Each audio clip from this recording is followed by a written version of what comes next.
Assalamualaikum warahmatullahi wabarakatuh. Perkenalkan, saya Dwi Pangrukti Tias dari SDN Manggis 3 Punjuk Kediri. Saya CGP Angkatan 4 akan membahas koneksi antar materi modul 2.1. Apa yang dimaksud dengan pembelajaran berdiferensiasi? Pembelajaran berdiferensiasi yaitu keputusan masuk akal common sense yang dibuat oleh guru yang berorientasi pada kebutuhan individu setiap murid.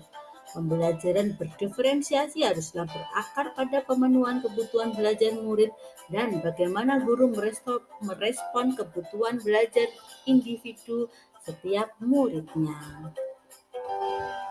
Menurut Thomson tahun 2000, pembelajaran berdiferensiasi adalah usaha untuk menyesuaikan proses pembelajaran di kelas untuk memenuhi kebutuhan belajar individu setiap murid. Yang mempengaruhinya, yang pertama, lingkungan mengundang murid untuk belajar. Yang kedua, tujuan pembelajaran haruslah jelas. Ketiga, penilaian berkelanjutan. Yang keempat, merespon kebutuhan belajar murid. Yang kelima, manajemen kelas haruslah aktif. Diferensiasi ada 3 macam. Yang pertama, diferensiasi konten, itu meliputi pengetahuan dan keterampilan. Yang kedua, diferensiasi proses, meliputi ragam, tahapan, dan juga jalur. Yang ketiga, diferensiasi produk, yaitu menghasilkan karya atau demonstrasi.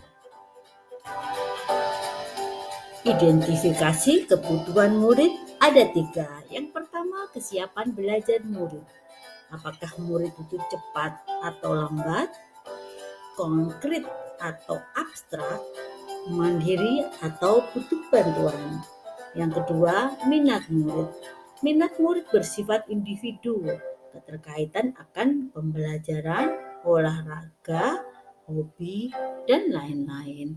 Yang ketiga, profil belajar murid, yaitu gaya belajar, kecerdasan, latar belakang yang mempengaruhi. Kesiapan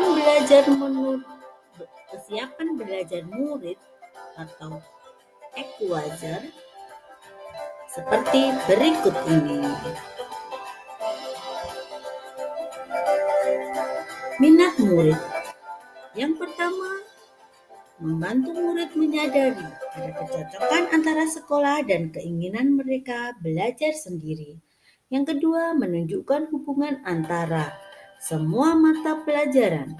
Yang ketiga, menggunakan keterampilan atau ide yang sudah terbiasa untuk mempelajari keterampilan atau ide yang belum terbiasa.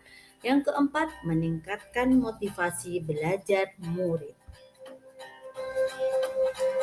Profil belajar murid.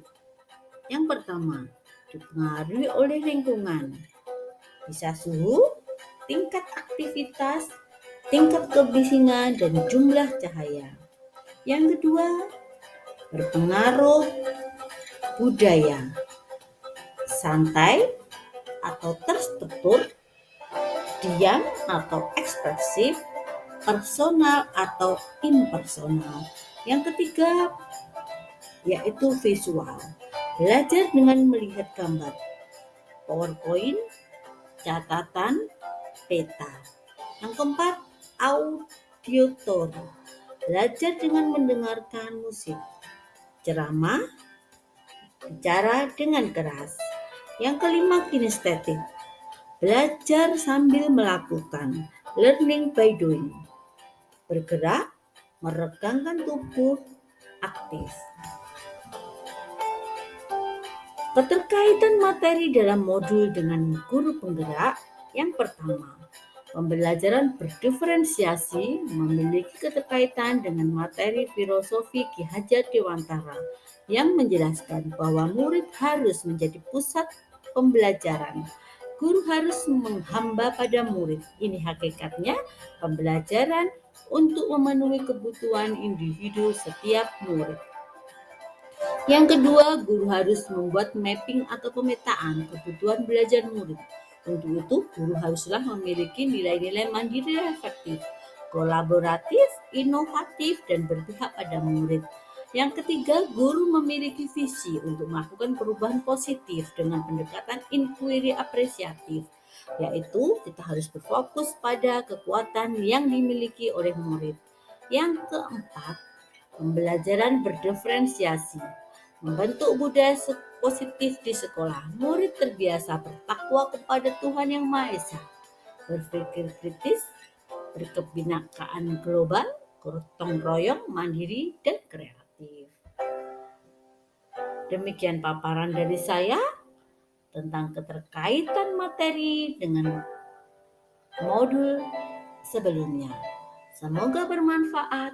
Salam bahagia. Terima kasih. Wassalamualaikum warahmatullahi wabarakatuh.